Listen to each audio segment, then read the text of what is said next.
পরকাল তোমার বাপের যোগ্যতা দিয়ে আসবে না, তোমার যোগ্যতা দিয়ে।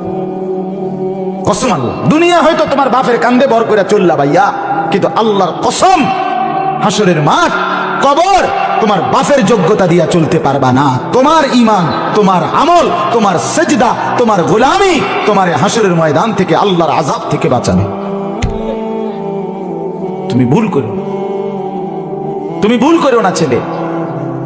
হাদিসে আছে আল্লাহর নবী সাল্লাল্লাহু আলাইহি ওয়াসাল্লাম আম্মা জান ওনার মেয়ে ফাতেমার ঘরের দরজা ফজরের নামাজের ওয়াক্তে করা নাইরা ফাতেমাকে জাগাইতেন আর নবী বলতেন, ফাতেমা কুমি লিসসালাহ, মারে নামাজের জন্য উঠ মা, ফজর পড় মা, আনকিজি নাফসাকে মিনান নার, তুমি মা নিজেকে জাহান্নামের আগুন থেকে বাঁচাও। ফাইন্নী লা উগনি আনকে মিনাল্লাহি শাইআ, নবী বলতেন, ফাতেমা হাসরের ময়দানে মুহাম্মদের মেয়ে এই কথা বললে আমি তোমার কোনো উপকার করতে পারবো। ও বাপ, এবারে কোন তো আপনাদের কার ঘরে ফাতেমার চাইতে দামি মেয়ে আছে? ও ভাই বলেন না চাচা, ফাতেমার চাইতে দামি মেয়ে কারো ঘরে আছে? ফাতেমা কে চিনেন? ফাতেমা সে যার বাবার নাম মুহাম্মদুর রাসূলুল্লাহ সাল্লাল্লাহু আলাইহি ওয়াসাল্লাম।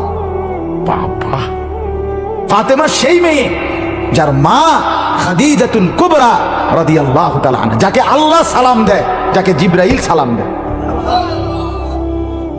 হাদিসে আছে হযরত খাদিজাকে সরাসরি আল্লাহ সালাম দিয়েছে।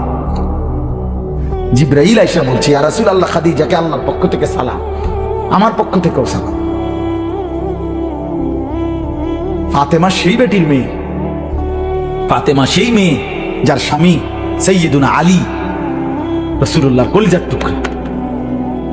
ফাতেমা সেই মেয়ে যার দুইটা ছেলে হাসান হুসাইন জান্নাতের যুবকদের সর্দার। ফাতেমা সেই মেয়ে যার দুলা ভাই সাইয়্যিদুনা উসমান জিন্নুরাইন নবীর আরেক কলিজার টুকরা। ফাতেমা সেই মেয়ে যার দুই নানা, সৎ নানা আরে দুই নানা সাইয়্যিদুনা আবু বকর ওমর, কারণ আবু বকর ওমরের দুইজনেরই মেয়ে রাসূলুল্লাহর স্ত্রী। তো যদিও ওই ওদের ঘরে উনি না, কিন্তু এরাও তো ওনার সৎ মা, কথা বুঝেন নাই? তা তাদের বাপ নানা না, তা আবু বকর যার নানা, ওমর যার নানা, ওসমান যার দুলাভাই, আলী যার স্বামী, হাসান হুসাইন যার সন্তান, মুহাম্মদ সাল্লাল্লাহু আলাইহি সাল্লাম যার বাপ, খাদিজা যার মা, এগুলি আল্লাহ নবী কয় মা হবে না এগুলো দিয়ে সেজদা দেখাইতে হবে। আমগো বেড়ি তেরে কইয়ে আমরা বেড়ি যে রঙে আছে, আহারে আমি কি রমু তে বেড়া আইনা দে, আমি রাইন্দা দে, শেষ এবড়ি ব্যস্ত দেখো। আহা হ্যাঁ, আল্লাহু নাযালা আহসানাল হাদিস, রব্বুল আলামিন বলেন সর্বোত্তম সবচেয়ে সুন্দর বাণী, সবচেয়ে সুন্দর কথা কোরআন, সেটা আমি আল্লাহ নাজিল করলাম। সুবহানাল্লাহ। আল্লাহ বলেন এক নাম্বার বৈশিষ্ট্য বললাম এটা আহসানাল হাদিস, এটা সবচেয়ে সুন্দর বাণী, সবচেয়ে সুন্দর কথা। দুই নাম্বার বৈশিষ্ট্য কিতাবান, এটা পূর্ণাঙ্গ একটা কিতাব, এটা ভাঙ্গাচুরা কোনো বই না। তিন নাম্বার বৈশিষ্ট্য মুতাশাবিহা, এটা এমন একটা কিতাব যেই কিতাবের প্রথম অক্ষর থেকে শেষ অক্ষর, প্রথম কথা থেকে শেষ কথা, প্রথম হুকুম থেকে শেষ হুকুম, প্রতিটা শব্দ, প্রতিটা বর্ণ, প্রতিটা বাক্য, প্রতিটা বক্তব্য একটার সাথে আরেকটা সামঞ্জস্যপূর্ণ। সুবহানাল্লাহ। কোনো কথা এলোমেলো নাই, কোনো কথা আবোল তাবোল নাই, কোনো কথা বানোয়াটি নাই, সব কথা মুতাশাবিহান, সামঞ্জস্যপূর্ণ। সুবহানাল্লাহ। কোরআনের প্রথম কথা যেমন সুন্দর, কোরআনের শেষ কথাও সুন্দর, কোরআনের মাঝখান দিয়েও সুন্দর। আপনি জান দিয়ে পড়বেন, আপনার কলজা লড়ব হিন্দি। হ্যাঁ, পৃথিবীর কোনো মানুষ তার জিন্দেগীর সব কথা সবকিছু সুন্দর বানাইতে পারবে না, কিন্তু আল্লাহ বলেন এটা মুতাশাবিহান, এটা একটা কথাটার সাথে সামঞ্জস্যপূর্ণ, মিল আর মিল, শব্দের মিল, লাইনের মিল, কথার মিল, বাক্যর মিল, সিদ্ধান্তের মিল, কোনো কিছু। ওয়ালান তাজিদা লিসুন্নাতিল্লাহি তাবদীলা, আল্লাহর কথা আল্লাহর নীতিতে তুমি কোনো পরিবর্তন দেখতে পারবা না। আল্লাহ শীতকালে এক কথা, গরমকালে আরেক কথা। না না, শীতকালেও 5 ওয়াক্ত, গরমকালেও 5 ওয়াক্ত। আল্লাহ বলে আমি কথা লড়চড় করি না। তারপরে 4 নাম্বার মাসানিয়া, সুবহানাল্লাহ।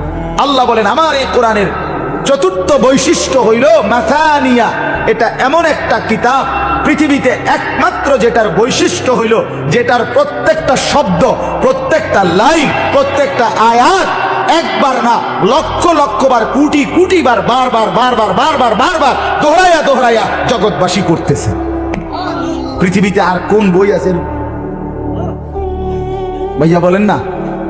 আর কোন কথা? আল্লাহ বলেন শেষ কথা হলো সুম্মা তালিনু জুলুদুহুম ওয়া কুলুবুহুম ইলা যিকরিল্লাহ।